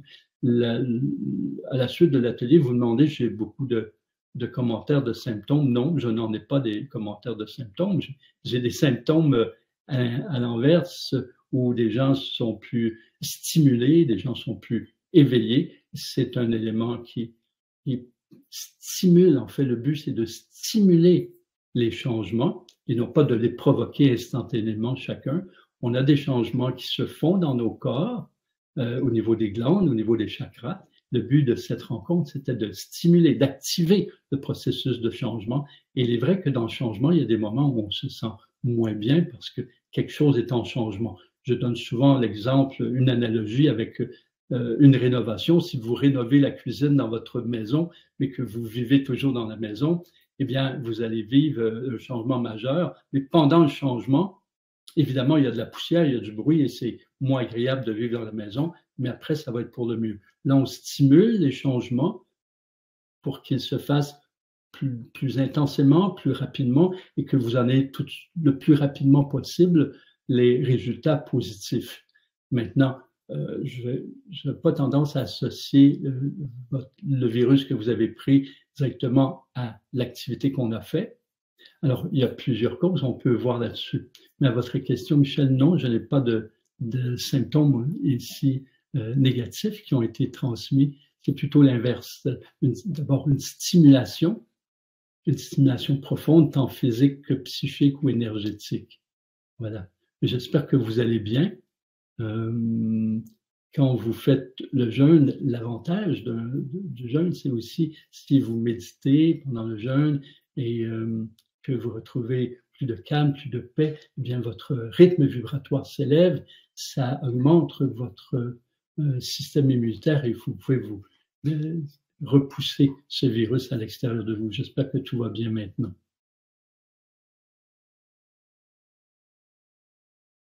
Alors Christine nous dit, bien que les choses bougent, pourquoi faut-il tant de temps pour que les égrégores, actes, gestes et paroles positifs n'arrivent-ils pas à dissoudre les égrégores, actes, paroles et gestes négatifs? Alors, je comprends votre question, Christine. Et c'est en fait, je comprends votre question, mais à la fois, si vous dites, tiens, ensemble, tous les gens qui sont conscients, c'est vrai qu'on médite, on émane de l'amour, de la lumière, etc. Pourquoi faut-il tant de temps pour que les égrégores négatifs se dissolvent? Mais il faut voir aussi qu'il y a énormément de nourriture de ces égrégores lourds, parce qu'il est vrai qu'il y a beaucoup de gens qui sont plus conscients, qui sont plus éveillés. En même temps, on m'a demandé de faire un propos sur la relation entre être conscient, se dire conscient et changer les choses réellement dans sa vie. Parce qu'on peut être conscient de beaucoup de choses. Je parle souvent d'avoir des connaissances spirituelles et l'autre côté, les appliquer, c'est-à-dire être conscient de l'importance de ceci, de cela, et les appliquer en étant plus en paix, plus en joie, plus, etc. comme ça. Mais d'autre part, si je dis d'une part, il y a une masse de gens qui sont plus éveillés, plus dans la conscience, et d'une part, est-ce que parmi cette masse de gens, il y a vraiment une application cohérente au quotidien? Une question. Et d'autre part, la masse de gens qui ne sont pas nécessairement dans la conscience et la quantité de gens qui nourrissent les égrégores de lourdeur par la peur, par la critique, par la colère, par la violence, est encore énorme. C'est-à-dire que souvent, on va parler d'un nombre critique pour favoriser un changement de bascule. Je m'explique. Imaginons qu'on a une pièce qui est complètement noircie. Alors, combien faudra-t-il de bougies pour faire en sorte qu'on voit très bien dans la pièce? Bon, ça ne prendra pas une bougie à chaque centimètre, évidemment. Mais ça va prendre un certain nombre de bougies pour qu'on voit très bien dans la pièce. Eh bien, on pourrait dire que les égrégores d'ombre, de lourdeur, jettent vraiment de l'ombre, on est un peu, il y a de la noirceur, puis les gens qui sont dans l'éveil, ils émettent la lumière, mais combien en faut-il? Le nombre critique, le nombre qui permet qu'il y ait une balance. Imaginons que ça, c'est le monde lumineux, puis c'est le monde de violence. Il y a le temps de faire en sorte que de plus en plus de gens s'éveillent. Et souvent, puis je vous comprends très bien parce que le monde dans lequel vous êtes, souvent, vos copains, vos amis sont des gens qui sont ouverts de cœur, ouverts de conscience, et vous côtoyez des gens dans des ateliers, dans des conférences, dans des boutiques qui correspondent à des lieux où ce sont des gens qui sont ouverts. Mais c'est vrai qu'on a l'impression par moments qu'il y a vraiment énormément de monde qui sont ouverts et qu'on est dans le nouveau monde. Comment ça se fait qu'il y a encore tant d'ombres? Mais en fait, on n'est pas dans le nouveau monde. On est dans la création d'un nouveau monde, mais il y a encore évidemment la violence sur Terre est énorme. Tous les types de violence, et les travailleurs sociaux vont vous parler de la violence dans les familles, de la violence dans les couples, la violence dans les écoles. On va vous parler de l'inéquité, des rapports de force, des rapports de pouvoir partout. On est encore très, très loin. Donc, les égrégores sont plus d'ombres, sont nourris abondamment. Alors, on a continué. Évidemment, on voit des résultats aussi. On voit des résultats qui sont importants. On voit de plus en plus de monde qui s'éveille. Alors, on voudrait tous voir les guerres ne plus exister du jour au lendemain. On voudrait tous voir qu'il n'y a plus de violence, enfin, qu'il n'y a plus de colère. Et on se dit, ça avance pas. Mais en fait, ce qu'on peut voir, c'est qu'il y a de plus en plus de gens qui s'éveillent. Aujourd'hui, je viens tout juste là, avant d'être en ondes, j'étais en entrevue dans une chaîne radiophonique, grand public. Et on a parlé ensemble du sens de la vie. Alors, il n'y a pas si longtemps, je veux dire, on ne voulait pas me parler parce que la spiritualité et tout ça, c'était un peu mystique et c'était pas grand public. Aujourd'hui, dans le grand public, on va parler du sens de la vie, on va parler d'éléments spirituels. Évidemment, on peut aujourd'hui faire plus la part des choses entre ce qui est religieux, ce qui est mystique et une spiritualité incarnée. Alors pour moi, il y a d'énormes changements. Je vous parlais de la médecine précédemment, puis je me disais, ah mais c'est incroyable, je le vois autant au Québec qu'en France, il y a vraiment de très, très, très nombreux médecins qui s'éveillent et qui veulent parler d'une santé intégrative, de santé holistique, qui veulent se regrouper, qui ne sont pas d'accord avec les collèges de médecins et qui veulent vraiment œuvrer pour la santé et non pas œuvrer pour solutionner la maladie, mais œuvrer vraiment d'une autre façon. Et là, c'est pas un ou deux ici et là, c'est par dizaines, c'est par centaines qu'on rencontre ces médecins. On enseigne aussi la méditation, la pleine conscience dans les facultés de médecine, dans les hôpitaux. Donc, on voit des changements, on voit des changements. On voit des changements au niveau de la femme, ce qu'on ne voyait pas il y a 50 ans. Tout n'est pas résolu, mais on voit des changements. C'est vrai qu'on voudrait que le nouveau monde soit là. Et en fait, on est 8 milliards. On est 8 milliards. Alors, c'est comme beaucoup de choses à changer. Pensez simplement à votre famille, peut-être. Il y a des gens qui me disent, dans ma famille, j'ai de la difficulté à discuter de ce dont je veux discuter, de discuter de joie, d'amour, de paix, de discuter de changement, d'évolution. Juste dans une famille, ils sont 10, 15, ils ont de la difficulté parce qu'ils sont seuls ou ils sont deux dans la famille à pouvoir parler de tout ça. Alors, je comprends votre propos et moi aussi, je trouve qu'on a envie que ça se place, mais en même temps, c'est comme un immense bateau à faire tourner de côté. Et si vous avez une chaloupe, vous tournez rapidement, mais quand vous avez un grand bateau, ah ben, ça prend du temps à faire tourner ce bateau et notre monde est un grand, grand bateau.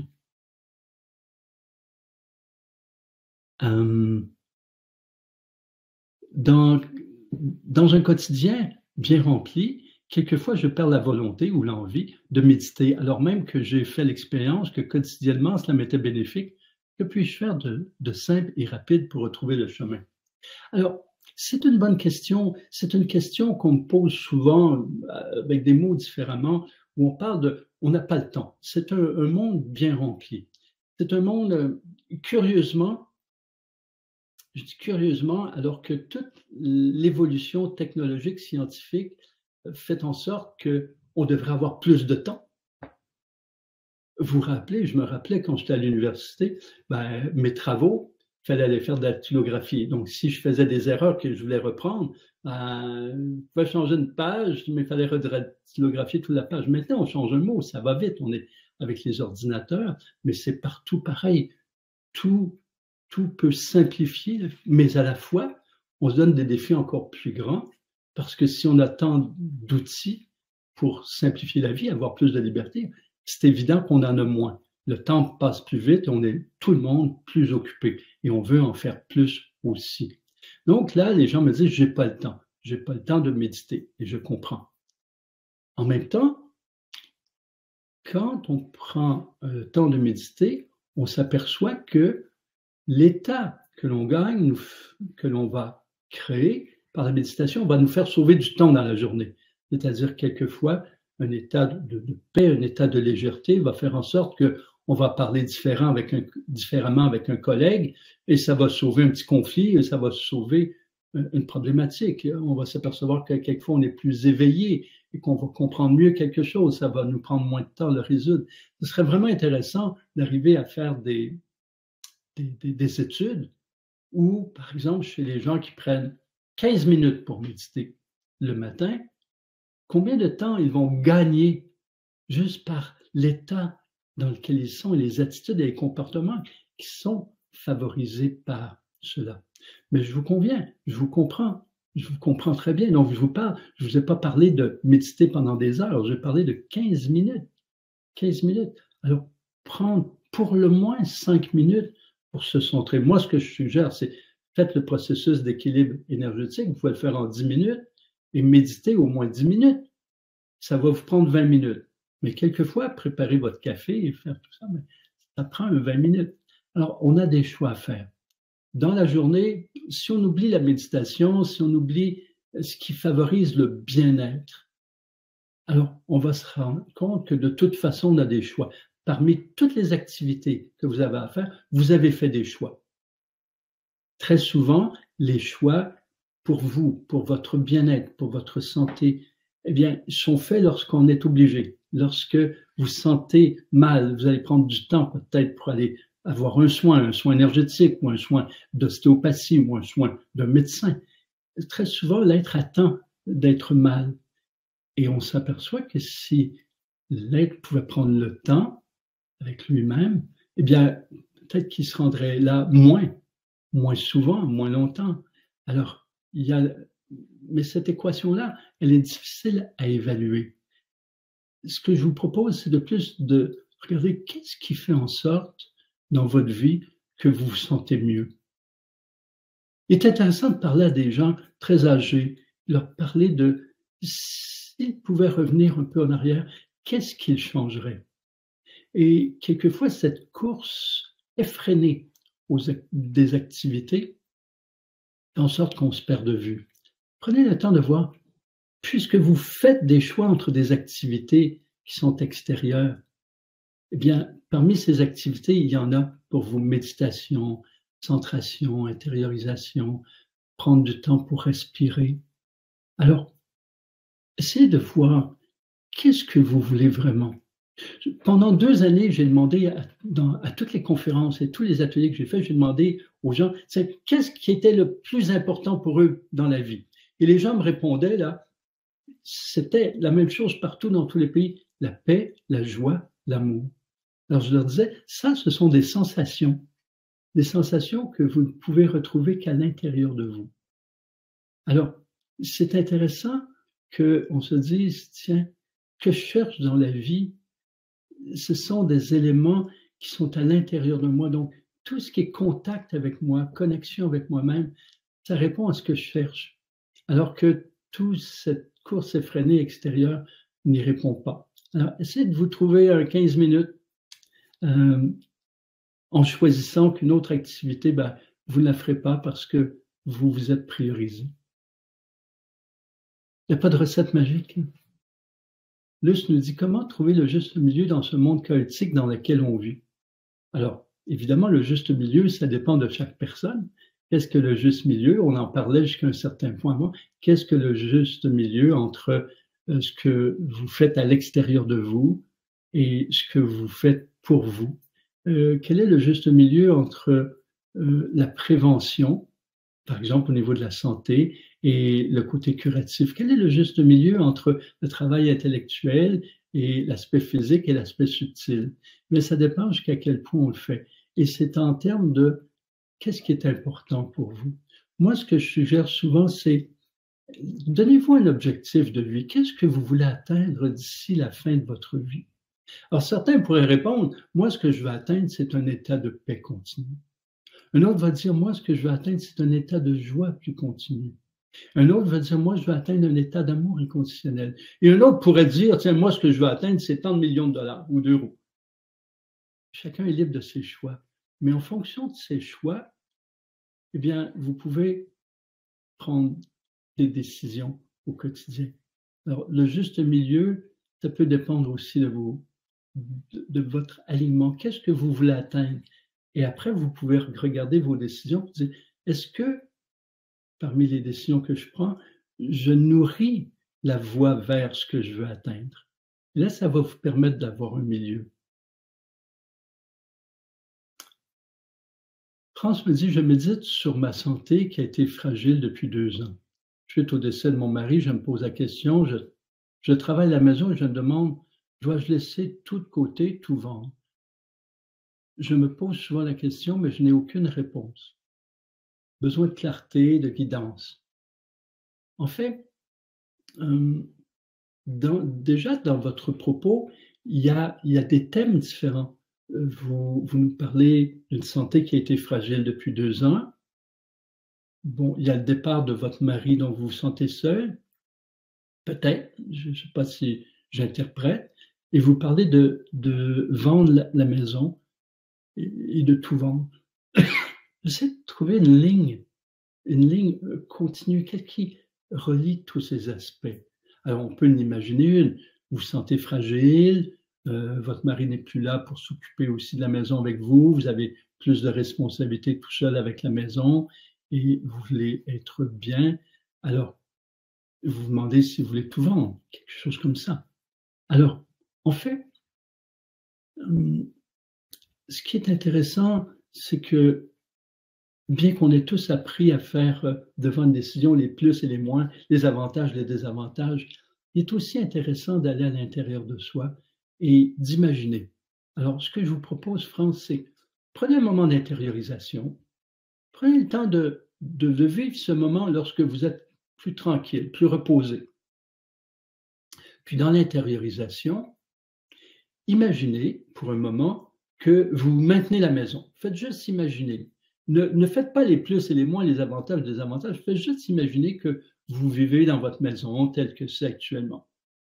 Vous imaginez cela pendant 2-3 minutes et vous allez ressentir. Après, vous ressentez comment vous vous sentez ici, dans votre poitrine. Est-ce que vous sentez un bien-être, une joie, ou bien c'est neutre, ou bien ça vous coince?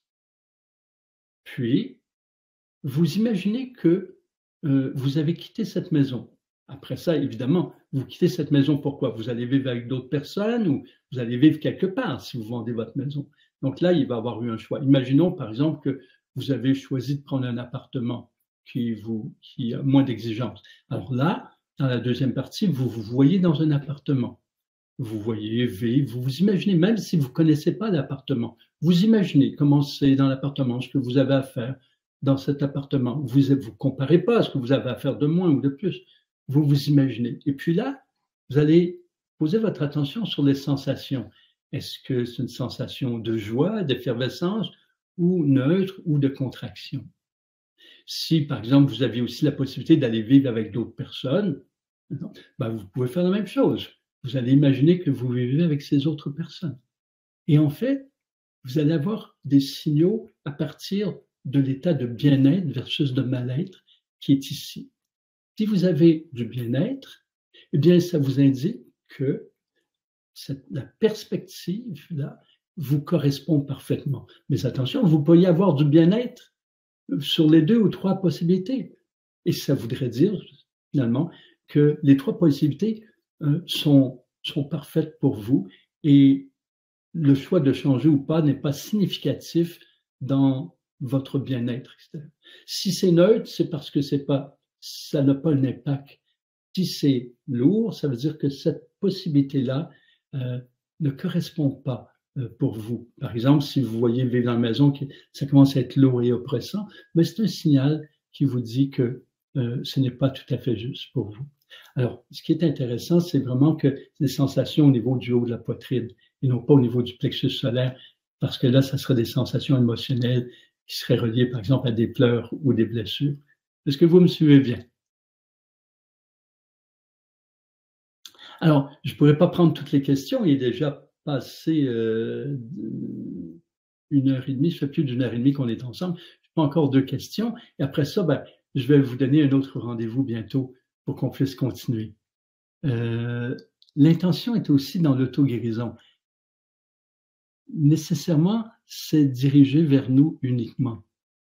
Alors là, Marie, je dois retrouver votre question précédente parce qu'il y a eu beaucoup de questions et de réponses depuis que vous êtes venu. Je ne fais pas le lien là avec ce que vous avez dit précédemment, Marie, mais l'intention d'auto-guérison, l'intention de guérir, elle est noble. Ce que je pourrais ajouter, c'est une curieuse question, vous allez voir. Pourquoi vous guérir? Essayez de répondre à ça. C'est vraiment intéressant. Pourquoi vous guérir? Bon, au premier niveau, vous direz, ben oui, ben pourquoi? Évidemment, c'est pour être mieux. Alors, vous allez un petit peu plus loin, vous dites, qu'est-ce que je vais être, vivre ou faire de plus une fois guéri? C'est comme si vous dites à votre corps, voilà, je veux me guérir parce que quand je vais être guéri, je vais passer plus de temps avec mes petits-enfants. Ou quand je vais être guéri, je vais passer plus de temps à savourer la nature. Ou quand, vous voyez, je suis en train de dire à mon corps, ça vaut vraiment le coup de me guérir parce que je vais ajouter des éléments à ma vie. Parce qu'en fait, évidemment, tout le monde veut guérir pour se sentir mieux, pour moins souffrir. Et c'est tout à fait juste, évidemment. Toutefois, quand il n'y a pas de perspective de changement, c'est je veux guérir. En fait, on pourrait se dire que s'il y a un déséquilibre, un malaise, une maladie, elle a été créée par la vie que j'avais, les états, les attitudes, les comportements, etc. que j'avais. Si je veux guérir, mais que je n'ai pas de perspective de changement, qu'est-ce qui ferait en sorte que ça ne se reproduirait pas? C'est un petit peu comme si quelqu'un, par exemple, un type d'alimentation, ça crée des ulcères. Bon, il y a un type d'alimentation, il y a aussi beaucoup de colère, ça crée des ulcères. Il veut guérir. Il prend un médicament qui guérit ses ulcères. Et après, il continue à manger comme il mangeait et à avoir des colères. Ben, la logique nous dirait, ben, évidemment, il va avoir encore des ulcères.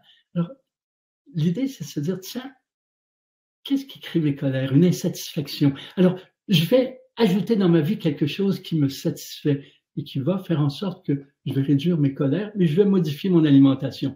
Alors, je vais dire, tiens, je veux guérir parce que, une fois guéri, je vais pouvoir faire telle activité ou vivre telle chose qui va m'amener plus de paix, plus de joie, etc. Est-ce que vous me suivez?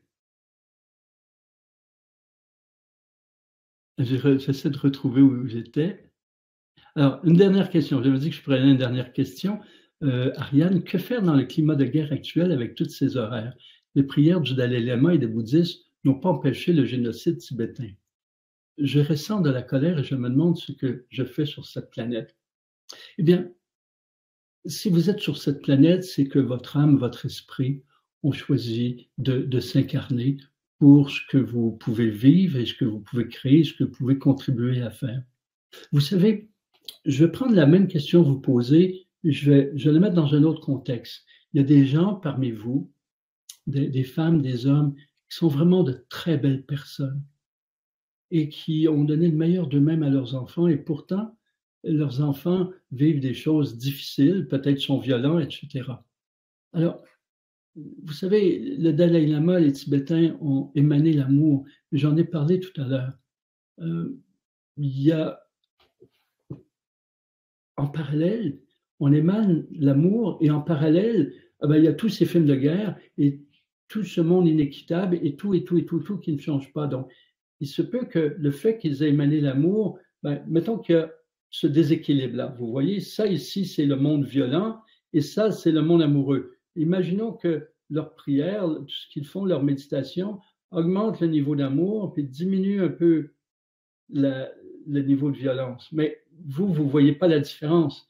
Mais en fait, de plus en plus de gens s'ouvrent et veulent augmenter cela et de plus en plus, ça baisse. Mais ça baisse lentement. Et peut-être que vous ne le verrez pas de votre vivant, mais peu à peu, ça a un changement. Et si vous, ça vous met en colère, la colère, ce que ça fait augmenter l'autre côté. Alors, si par exemple, quelqu'un, je l'ai dit souvent, non, si quelqu'un est en colère envers Poutine, par exemple, et qui a dirigé les Russes à envahir l'Ukraine, mais la colère que vous projetez vers lui, et d'un, ça vous fait du tort à vous. Parce que la colère à l'intérieur de vous, ça crée des toxines dans votre corps, ça diminue la fréquence de votre système nerveux central, donc vos capacités mémorielles, conceptuelles, cognitives, ça affecte votre système digestif, par exemple. Votre colère ou moins d'amour, ça diminue votre système immunitaire. Donc, votre colère agit contre vous. Et d'autre part, si la colère est émise et se rend vers Poutine, ça va pas le stimuler à être un peu meilleur. Est-ce que vous va changer totalement Poutine? Probablement pas. Mais si on était 8 milliards à émaner l'amour vers Poutine, eh bien, ça changerait quelque chose. La difficulté, ce que vous émettez, c'est qu'on n'est pas 8 milliards. C'est ça la difficulté actuellement. Actuellement, disons qu'on serait 200 millions de personnes conscientes qui émanent de l'amour, mais 200 millions contre 7 milliards 800 millions, bien, il y a un débalancement. C'était comme tout à l'heure, j'étais comme ça. Il y a un débalancement. Or, ce qu'on voit, c'est que de plus en plus, il y a des gens qui s'ouvrent. Il y a de plus en plus de gens qui ne veulent plus de ce monde tel qu'il est, donc qui se transforme. Et il y a quelque chose qui va se rebalancer.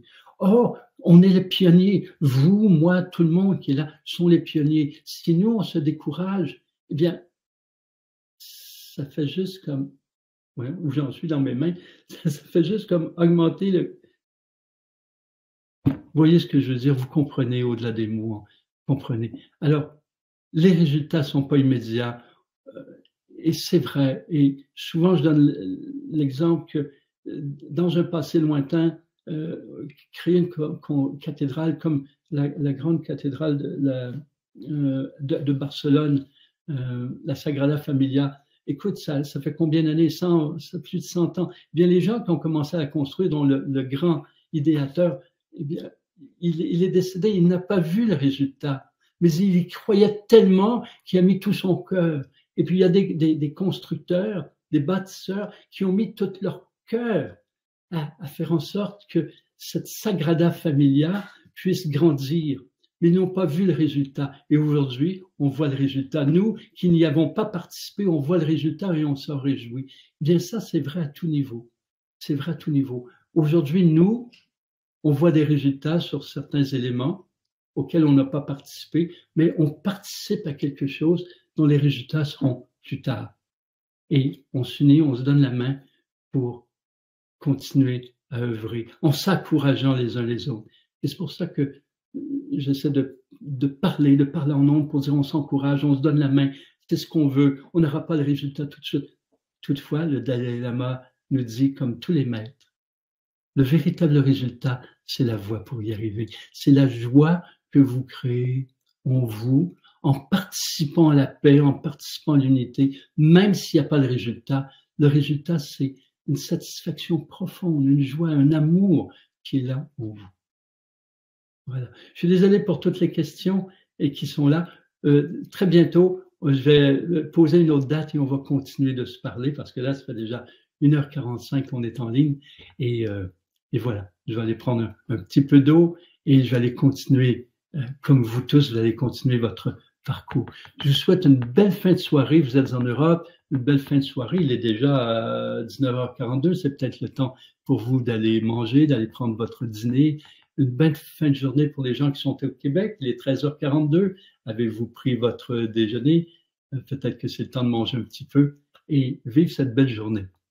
À très bientôt. Et merci d'être là et merci à toute l'équipe.